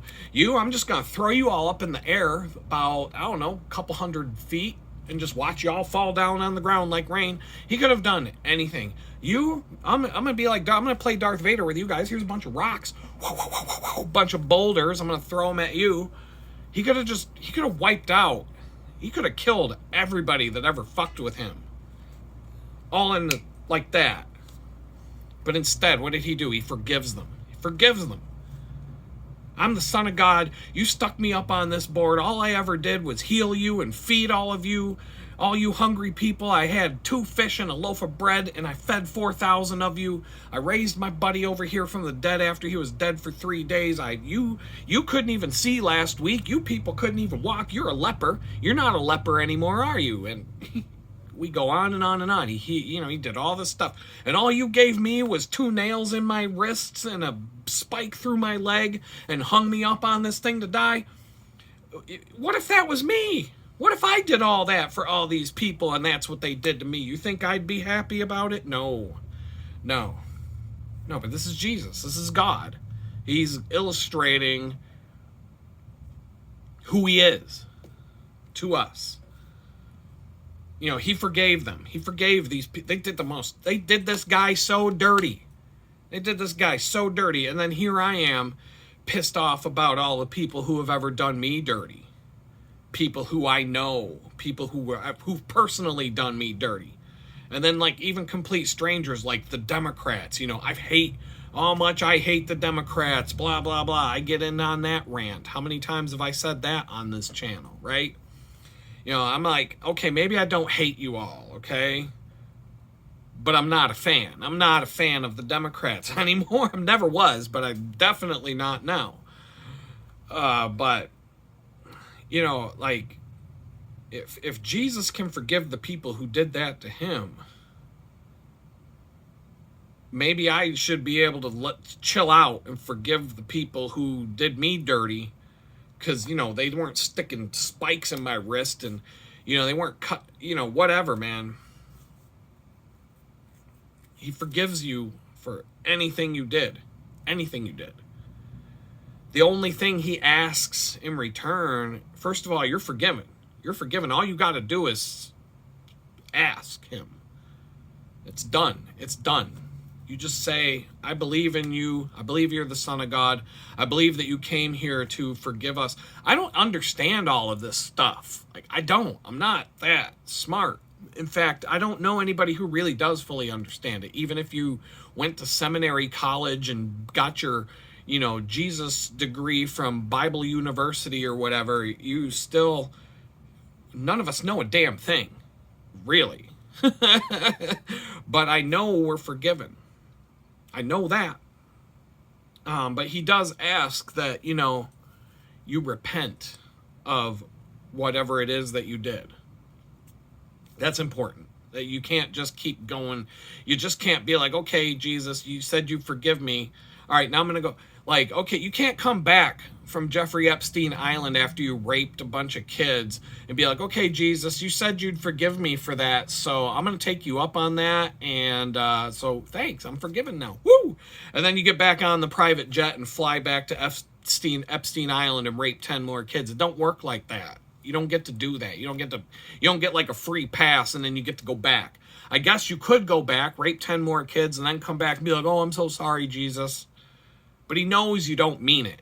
At that point, if you're just going to get back on the plane and go back and fuck some more kids on Jeffrey Epstein Island and then, sorry, after you got caught, oh, sorry, I didn't mean it. He knows you're full of shit.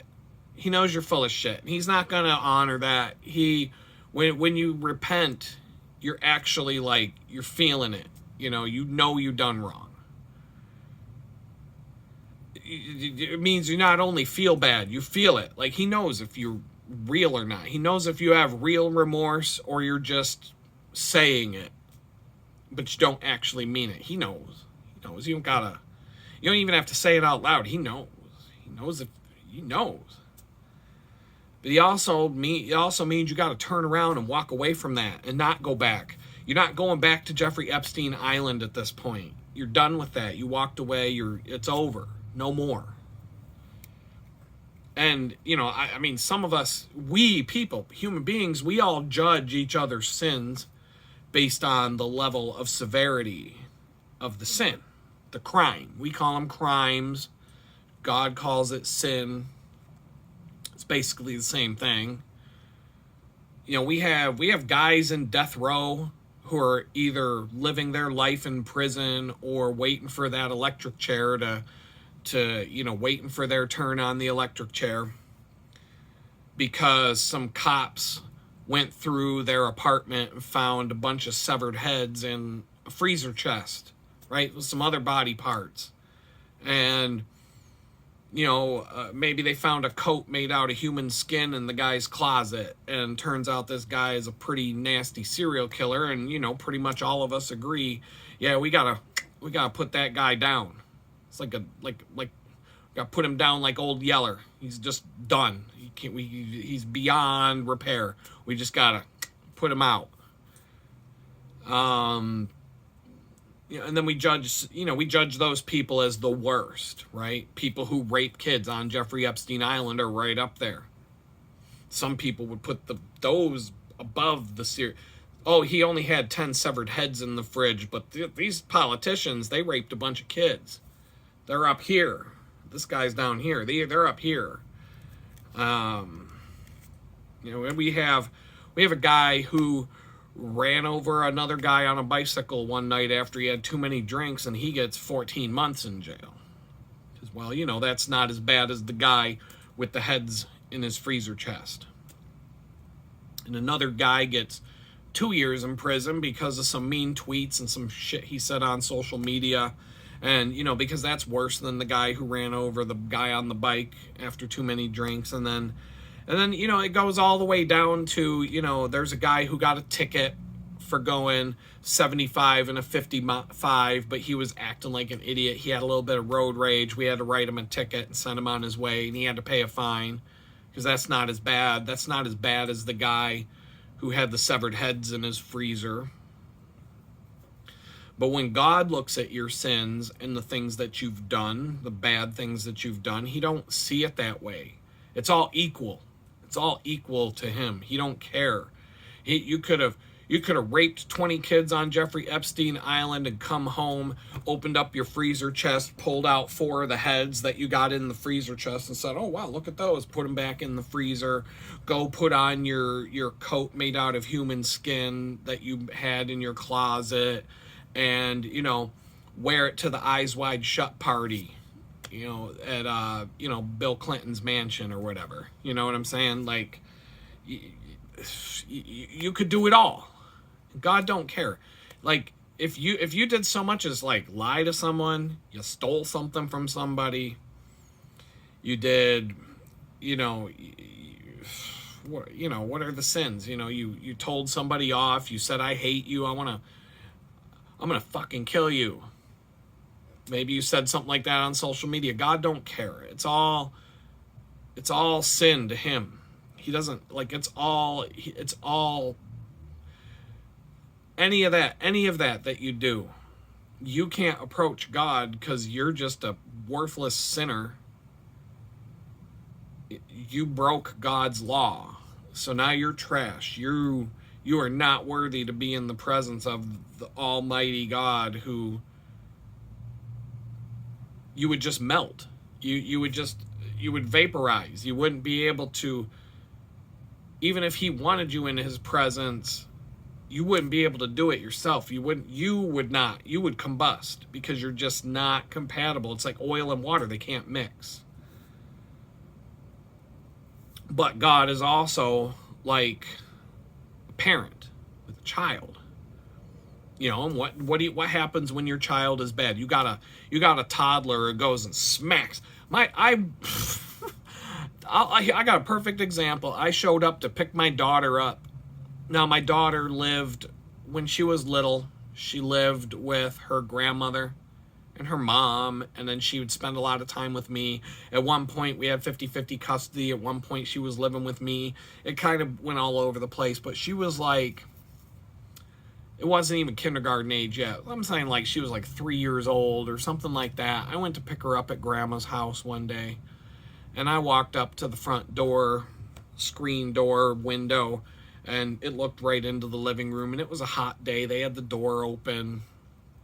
I could see right in, and as I'm walking up to the door, I see my daughter now she had a little sister who was a year younger than her, but it wasn't my daughter. Her mom had another baby. Her mom had another baby right away. They were only about a year apart. And I saw my daughter take her sister by the back of the head and go, goosh, like on the coffee table. Like, I'm saying my daughter was like maybe 3-4 years old. I don't even know, 4 years old, let's say. Not even kindergarten yet. Little kid, right? I just happened, good timing. I just seen her. They fight. Kids fight. She took her sister by the back of the head and just went on the table like that. Bounced her head right off the table. And I was like, the fuck you did? I open up that door and I come walking in and she looks at me and she's like, oh shit. Oh shit, I'm in trouble now. Like, she's already in trouble because grandma's right there watching this. But now dad's in the house and that ain't gonna fly. And that did not go over well for her on the way home to dad's house. That did not work out well for her that day. But I love my daughter. And so, yeah, okay, come here. We're going to talk about this. Like, there was probably a spanking involved. There was something went, I don't remember. This is a long time ago. My daughter's 29 years old now, so this is hard to remember. But at some point you forgive your child. Like, it's not a healthy thing for your kid to just grab another kid by the head and just poof off the coffee table. And you can't let that stand. You cannot just let that be. That's gonna have to be addressed. But does that mean you hate your kid and you're gonna just, you know what, kid, out with the trash you go. I'll get another one. Fuck this. You're done. I'm tossing you to the curb, kid. You're out. I'm going to get me another one of these and we'll try it again. No. No, it don't work like that. If you're a parent, if you're a real, some parents are fucking nuts and they hate their kids. I don't know. I take it back, man. Some parents do throw their babies out in the trash. We find babies in the dumpster, in the ghetto, and all kinds of crazy shit. So, no, I can't say it never happens, but no, you're not supposed to just throw your kid in the fucking dumpster because they were bad. Okay, and God's the same way with us. He's not just going to throw you out in the dumpster. He's not just going to toss you to the curb because you screwed up. He's like a father. That's why Jesus calls him Father. He's like a father to all of us. He's there. He's not going to be happy about it. You go and if I ran up and bashed someone's head off of the coffee table because I'm pissed off because someone took my toy, granted I'm 49 years old, but maybe it'll happen someday. God's gonna have some words about that. That's not gonna be allowed to stand. Chances are I'll end up back in prison and all of that. But God still, he's still our Father, and he cares about you as much as you would care about your own kids. In fact, probably a lot more. And so, if you told someone a lie last week, if you stole $1 from somebody, if you raped a kid on Jeffrey Epstein Island, he looks at all of those things the same. They're all the same in his eyes. We don't look at it. We judge these things on a scale. Like, well, he stole $1. It's $1 for crying out loud. I know it was a lot. I know $1 was a lot of money back in the 1800s, but this is 2025. $1, you can't even buy a can of pop now for $1. So, but God don't care. You stole $1. You told a lie to someone. You did other things. You have a chest freezer in your house full of human heads. Whatever. It's all the same to God. It's all bad. It's all bad. It's all bad because it all adds up. You tell a lie to someone, they get hurt because of that lie. They turn around and start stealing because, that lie ruined that person's life somehow. They lost their job. They have to steal now. And in the process of stealing something, somebody got killed because the person getting robbed didn't want to be robbed, tried to defend themselves. The robber got shot, but then the person who shot him went to prison.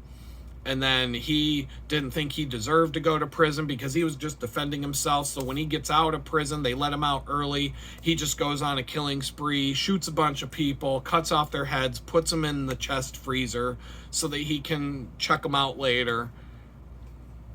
That lie on the first day, it was just a little lie, has that domino effect, that butterfly effect. And then, that little white lie that was told on day one, 5 years later, there's a freezer full of severed heads that came about because of that. That's why God doesn't like any of the sin, because it's a chain reaction. Oh, some little sin here, some little sin there. Oh, just a little thing. Oh, it was just $1. Oh, it was just, I was, whatever it was. It all starts to add up, and then you get this, you're basically having your sin bank account starts to fill up, and your cup starts to runneth over with sin. You can't hold it in it. You can't even contain it anymore. It just starts to go everywhere. And that's why God hates it all. He just hates all of it. But he gave us all the free will, because in order for us to truly love him or to hate him, it has to be our choice. That's the that's the crux of it all. And so I'll just leave you with so there's this I talked about this pastor a few videos ago. He was the one who would come into Butler County prison. They call it Butler County Prison. It's a jail, but I mean, that jail was worse than prison. That place was freaking crazy. I think it was I don't know. I was in 3 bad places, then one place that was like, whoo, thank God I'm here, and then I went home. And even the thank God I'm here place was pretty bad. If that was the first place you ended up in the journey, you wouldn't like it. But when 2 places ago you were watching people run around trying to hold their body parts inside their body to keep the spleen from falling out the hole that was cut in their side, it's all about your perspective. It's not so bad when the worst thing that happened is a guy got smacked in the head with a master lock put in a sock and bam. Fuck, man, I could talk about this all day. But anyway, this pastor would come into Butler County. He was coming in every week for 14 months. Same 5 people in the room for the most part. Every now and then other people were coming and going, but there was a core group of about 5 of us. He didn't know any of our names after 14 months. He didn't give a shit. He didn't give a shit. There were other people from other churches that would come in. They knew all of us well. This guy, I'm telling you, if you seen this guy coming at you down the street and you were on the same side of the street, he would make eye contact with you and probably be like, oh, gotta go over here. He'd probably cross the street so that he wouldn't have to have a conversation. I can't talk to that. Okay, but anyway, I didn't hate the guy. And he gave us this example. He always told this illustration of how how this all works. And it kind of makes sense. And I'm going to tell you that. And I'm going to let you go, and that'll be the end of this video. So imagine because we're in prison, so he's got to tell the story in a way that scumbags in prison can relate to. So he's like, imagine you go to court, and you're in front of the judge, and you're guilty as hell, whatever it is that you're charged with, and the punishment is severe. So the punishment is basically you are to be tortured, and the punishment is you're going to be tortured and harassed, and you're basically going to spend eternity in prison, in the worst prison you could possibly imagine. Like your crime is so egregious that there's no other fitting punishment than that you're going to be sentenced to the most miserable place that's ever been thought of. And you're guilty. Like there's no way you're going to be able to convince the jury or the judge. Everybody knows you're guilty, number one, and number two, it's like Fine, we'll do the trial, and we'll call you guilty after the week's over. However you want to do it. Let's do it. Let's get it done. You're going up the river. And there's a guy who stands up in the peanut gallery, in the audience, and he's like, Your Honor, can I intervene here? And the judge is like, all right, why not? I mean, yeah, because this is what happens in every courtroom, but why not? I mean, all our courtrooms are kangaroo courts anyway, so maybe this, who knows what's going to happen in a few years. But anyway, there's a guy, he gets up, approaches the bench, whatever, and he says, look, I am willing to pay this guy's fines. I am willing to take his punishment. I am willing to pay his fines, take his punishment. You can set him free, and I will pay the price for everything that he did. And the only thing that I ask in return is that this man go back out in society, turn his life around, never do the thing again. And to truly try to put things back on the right path. And that's all that I ask. And I ask that, he remember my name. He remember the one who did that for him. And the judge was like, well, normally we don't allow that kind of thing to go on in here, but I'm in a good mood today. Let's do it. So, sir, did you listen to what the man just said here? And do you understand your rights? Do you understand that if you're convicted of this crime, you will be sent up the river to the most horrific prison you could possibly imagine, to be tortured and burned alive down to the bone, only to have your skin grow back so that you can be burned alive again and again and again every day for the rest of eternity? Do you accept this man's offer? And so, who's sitting in that chair would turn it down? But I'm sitting in a room with a bunch of criminals, we're all innocent until proven guilty. We'll talk about that in another video, but we're all guilty until we can prove that we're innocent. That's the way it really works. There were a couple of people in the room who were like, I did the crime. I deserve to be punished for it. And so, this conversation took place. My God, this guy gave this example to room after room after room. I saw this guy give this same example to people probably 50 times during the 14 months I was listening to him come in and talk. I swear he gave this example. I swear I saw him do this at least 50 times. And yeah, a lot of people were like, yeah, I'll take the deal. Let's get out. Let's go. Let's get out of here. Thank you. What's your name again? Oh, Jesus. Thank you so much. Well, most people would take the deal, but every now and then somebody would be like, well, I did the crime, so I deserve to be punished. And the judge would be like, yeah, we none of us disagree. But you have a chance to get a clean slate. This guy over here is willing to pay your fines, take your punishment,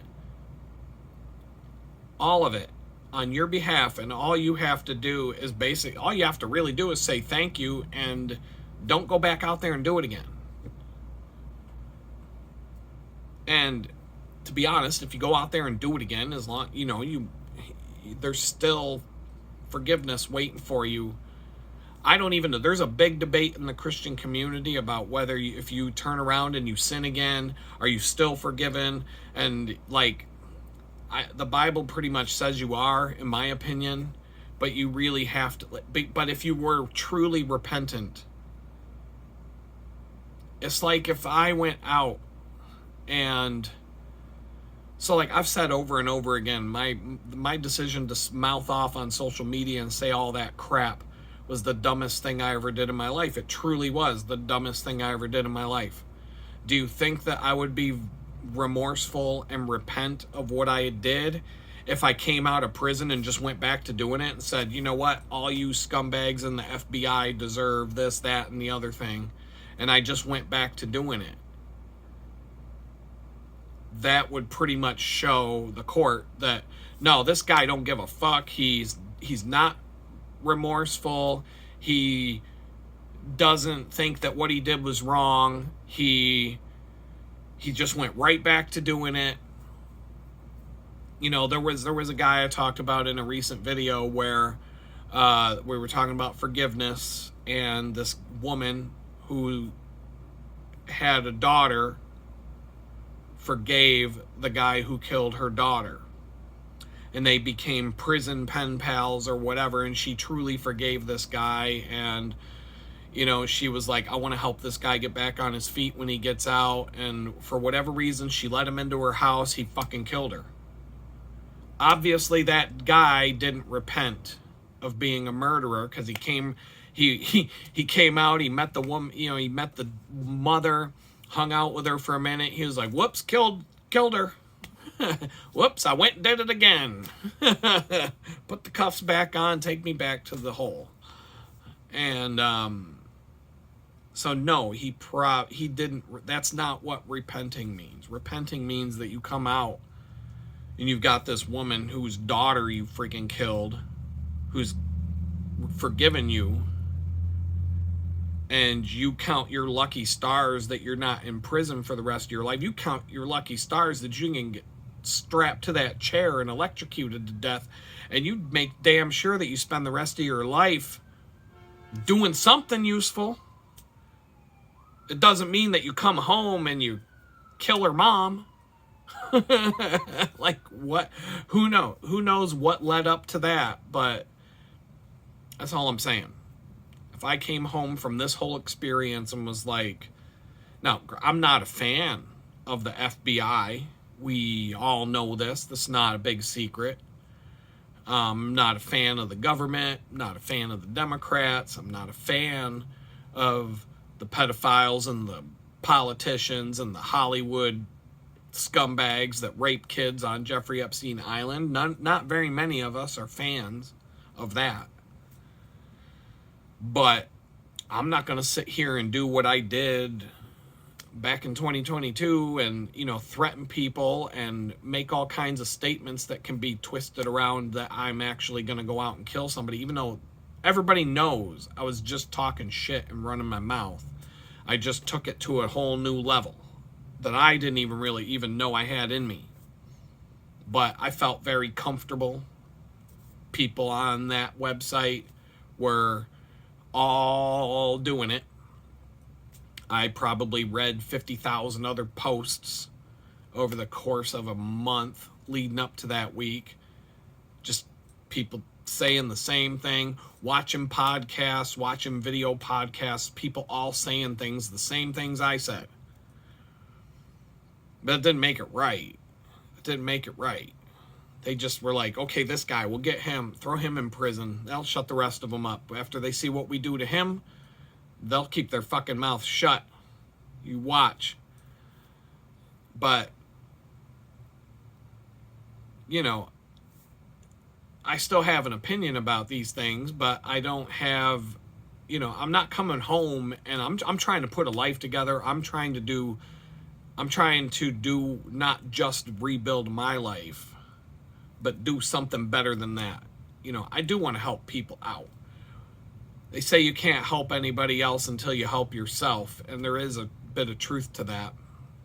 You know, I got to get on my own 2 feet before I can help pull somebody up on theirs. But that's all I'm saying. Repenting doesn't mean that you keep going and doing the thing over and over again. But it's like that courtroom. This guy shows up and he's like, I will take this guy's place as long as this guy goes back out in the world and, you know, lives his best life and helps other and turns his life around and becomes a good person. I guess, that's basically, that's the analogy in a way.